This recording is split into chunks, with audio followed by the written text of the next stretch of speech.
नमस्कार।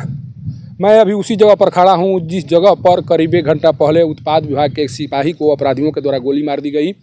गोली लगने के बाद उत्पाद विभाग के सिपाही को सासाराम के ट्रॉमा सेंटर में इलाज के लिए भर्ती कराया गया है और पुलिस अब घटनास्थल पर पहुंच चुकी है। उत्पाद विभाग की टीम भी आई हुई है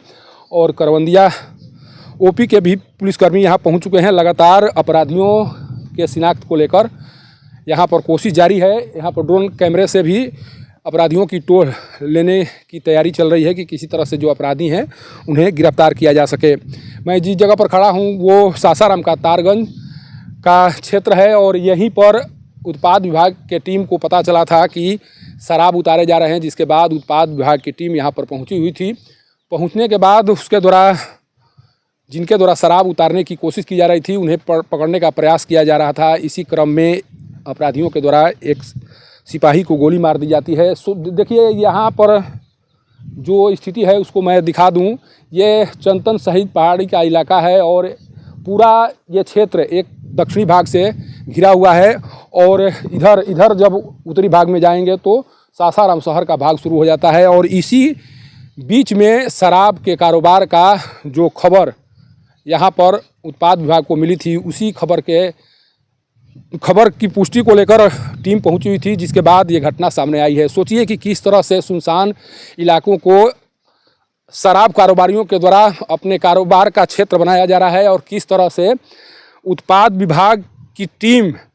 इन सभी चीज़ों से अनजान बनी हुई है। अगर अनजान नहीं बनी होती तो ये कोई एक दिन का कार्य नहीं होगा। जिस तरह से शराब कारोबारियों के द्वारा इस क्षेत्र को कारोबार के तौर पर उपयोग किया जा रहा है, कोई एक दिन का काम नहीं होगा। बहुत दिनों से इस क्षेत्र में शराब का कारोबार किया जा रहा होगा और इसीलिए आज यहाँ पर शराब की बड़ी खेप आने की जानकारी उत्पाद विभाग को मिली थी और उसी सूचना पर पहुँचने के बाद जो कुछ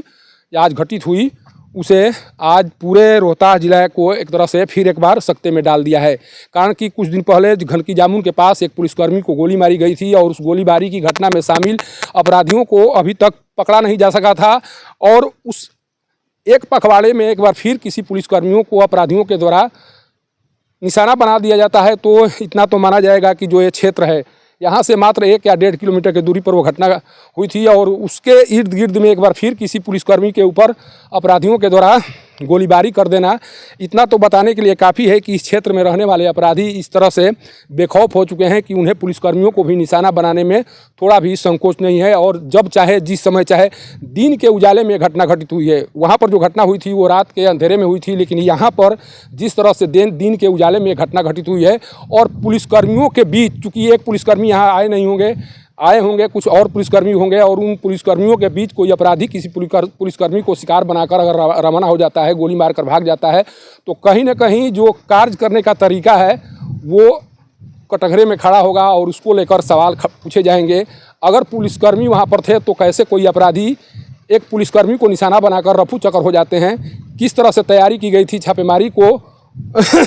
पर कार्रवाई को लेकर, ये तमाम चीज़ें अब जानने का समय आ गया है कि आखिर आपके स्तर से किसी अभियान को लेकर कोई कार्रवाई की जाती है या अभियान में आप अपने टीम के सदस्यों को भेजते हैं तो उस समय किस तरह से आपको इनपुट मिलते हैं, उस इनपुट के आधार पर किस तरह से तैयारी करते हैं, कितनी बड़ी संख्या में पुलिसकर्मियों को वहाँ जाना चाहिए, किस तरह से जाना चाहिए, शस्त्र के साथ जाना चाहिए या नहीं जाना चाहिए, इन तमाम बातों की जानकारी जो वरीय अधिकारी हैं उन्हें होना चाहिए। लेकिन जानकारी के अभाव में एक बार फिर एक पुलिसकर्मी अपराधी का शिकार हो गया और पुलिसकर्मी के शिकार हो जाने के बाद एक बार फिर रोहतास जिला बदनाम होने के कगार पर पहुंच चुका है। पहले जब अपराधी लोगों को निशाना बनाया करते थे तो ये माना जाता था कि अपराधियों का हौसला केवल अभी